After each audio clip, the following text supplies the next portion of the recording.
Hey guys, Crew Blonde Wave. I'm Eric. I'm Shane. I'm Calvin. Rick. And Rick is joining us. Aaron is actually on vacation this week, so... Good riddance. Yep, me and Shane did a bunch of E3 stuff already, but now we're going to be doing the Ubisoft stuff. Yes, and now Calvin and Rick are here. They weren't here earlier, so we will benefit from their perspective, obviously. Rick does a lot of... He knows a lot about video games and the older video games and stuff like that, right? Yes, I'm an old man, Eric. He's a very old man with a very old beard. He's younger than any of us. Much better than Calvin. mine. Yes. It doesn't count. Doesn't count. Nope. Okay, Shane, what are we doing first? The first thing we're going to do is we're going to continue our Assassin's Creed stuff. We did a bunch earlier. There's a new trailer that dropped at the Ubisoft conference, and it's basically showing just the wildlife and a little bit of the. Do you guys know anything about the new Assassin's Creed yet? No. Well, maybe we'll get some of your honest reaction of the new setting in this video. I'd rather watch the other one first, but this. No. Okay. No. Let's start. Is this a 4K TV? No. Inaccurate. Yeah. It's Eric's fault. This is TV. Finally making that Ishtar video game.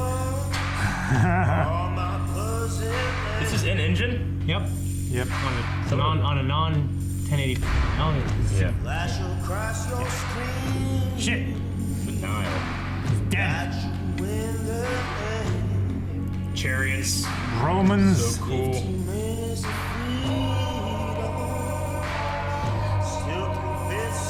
This looks amazing. Shit. Oh yeah. They sunk it! They sunk that fucking boat! Be prepared. Hyenas. Dude, this sucks. It's so populated. Oh yeah.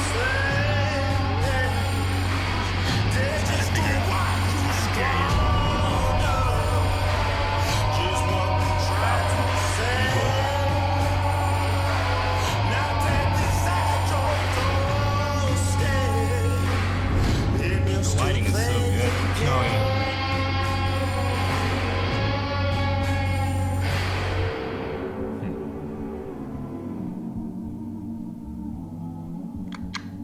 It's a pretty game. It's very pretty, very colorful. Very pretty. Now, when they do these in-game trailers, do they, because it just looks so much better than what you end up getting. Like, do they pre-render them in the engine?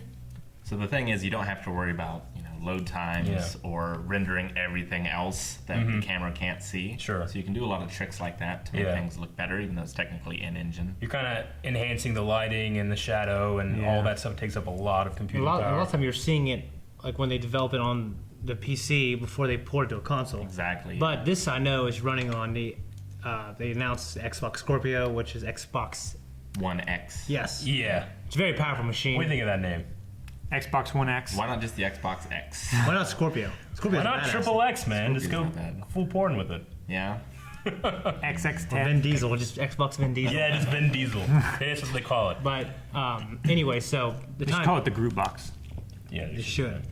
This is basically Egypt at the height of its power. It's a very developed nation, very powerful. The pharaohs at the height of their powers, right before Egypt's decline, actually.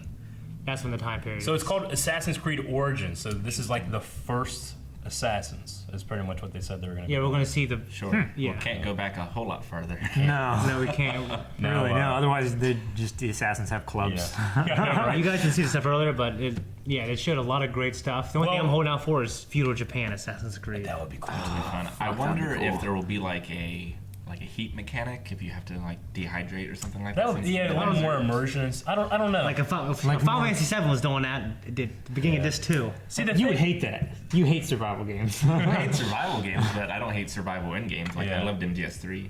That's fair. The thing about Assassin's Creed is you can get away with some stuff because you're officially in the Animus, right? Yes. Yeah. That's So, true. like earlier in there was a game play trailer we watched, and it was awesome. But at the very end, he shot this arrow, and then you were able to control where the arrow was going a little. Well, the tiny camera bit. followed the arrow. It looked like So you he- were able to control it, or maybe he just did this, and I don't know what happened. I but- thought maybe you shot at the target and then it triggered a cinematic. And I was thinking, like, was that Like a too bullet much? cam. Is that too Yeah, like magic-y? it triggered a bullet cam. To be fair, I'm not even sure bow and arrows were accurate to that time. I think they were using slings, so they're already outside the Yeah. realm Yeah. of Well, realism. yeah, I don't know. There's one. What was his name? Who's that Egyptian commander. He had bows and arrows. It was the advantage he had of his army. I just watched it on Mankind, A Story of Us All. Was it like Ramses II? No, it was not. Tutankhamun. No. And this is right at. You said it's right. He was after he was one of the youngest commanders in history. It's after the era of the pharaohs. Is that what you said? Or is it something like during? that? They're using bow and arrow. I don't know. Yeah. I don't know what you're talking about. Well, the cool thing is Assassin's Creed they always do a lot of research into that kind of stuff. So That's true. I do appreciate that. But getting back to kind of the magic-y part, the one thing that I really enjoy that they were talking about is there's no more mini-map, really. Instead, you can send your eagle up, and your eagle can scout things. And you Yeah. can put, like, waypoint stuff on it. Maybe Metal Gear Solid it's the 4. origin of eagle vision that we get in Assassin's Creed. yeah, you gotta see the other stuff. It's Yeah. That's really cool. Yeah, and that's like cool they as shit. They completely should have done that way back. I know. they completely revamped the combat. I was reading stuff. A guy who played it earlier, he said it was for him, who's Assassin's Creed vet, it was like almost unplayable because like they completely different, changed. yeah. Like when you confront an enemy, it doesn't lock you anymore. Yeah, Assassin's It's Creed was free-flowing. always... It's It was a bit always more like... like Shadows of Mordor. Kind of I would thing. say so. Yeah. Shadows of Mordor is kind of like similar to Arkham, I think. with That Batman. locks into this Whereas doesn't lock in. This one is more like Zelda or what's that Dark Souls that people where like you're actually doing moves and you have to gauge your range and your move set and that. Even much even different. Dark Souls has a camera lock. Yeah. It doesn't Okay. have an attack lock, but Well, they were talking about how in Assassin's Creed previously you would like you would get into these like almost pre-rendered modes of animation and then you were just prompting them. Whereas this is more like you have to shield bash to be able to block. If you just shield bash, you can stagger your enemy.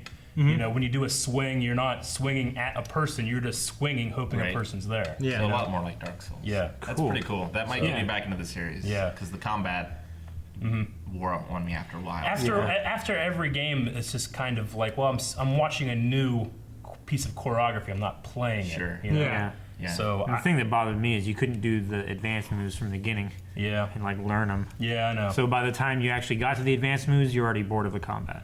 The cool thing I love about this is it has an actual shield. I don't think Assassin's Creed has ever had a shield. No. No, the only thing that you've been able to do Yeah. is like parry and And, sidestep and stuff. What's funny is he's using a shield, and sometime down the line, the assassins decide, hey, you know, let's lose the shield. Yeah. Because the Templars took it. They put their right. stupid emblem on it. Yeah, didn't they? They're also introducing a little bit more of an action RPG element. Oh, duh, yeah. So you'll be able to, like, as you defeat enemies, claim their weapons and replace your own with them. Like, if you go to an enemy and, you know, enemies are now leveled. So, like, if you're a level 7 assassin and you see a level 14 guard, He's going to kick you're your more ass. likely, you're going to want to go stealth. You're not going to want to go just fight them. Yeah. And if you're able to kill someone like that and they have better weapons, you can replace your weapons with them. Yeah, and you have quests now. It's not you don't have this linear like go to a city, eavesdrop, assassinate. Like you, don't have have, all these like- quests you can do. Like a chain And- of just waypoints that And you have to go. depending on your level, you can pick the quests accordingly. It's crazy. Cool. So why even call it Assassin's Creed then? 'Cause it's- Great branding. It sounds so different. It's so different. Yeah. Well, it's what it is historical game and the free climbing stuff and the hidden blade and you know. Yeah. Call it just Assassin's Origins. Assassin's Origins. That would be cool. I like the Egyptian feel though, because I mean, we are like in a desert environment. There's a lot of palm trees. There's a lot of more green than you kind of would Sure. expect. In the Nile Valley. One thing I heard is like there is a control mode called Legacy mode where it's gonna feel a lot more like the old ones. Oh, interesting. For, you know, people who don't like Don't the new want to stuff. make Yeah. the great leap. Yeah. Okay, so that was Good that they're trying to include their yeah. legacy players. Yeah. So this one was more featuring wildlife and population, and then you also had me and Shane pretty much explain the last two videos to these guys, so they'll have to go watch it. And you can go watch that video if you haven't seen it yet already. And all other E3 stuff that we've done. Which we're doing a lot. Get used to it. We'll see you guys next time. I'm Eric. Shane, damn. I'm Rick. Thank you for watching this video. If you would like to see more, make sure you subscribe. All of the E3 stuff we're covering this year will be down on a playlist and one of the buttons below. And if you'd like to hit me on the table, you can find that in the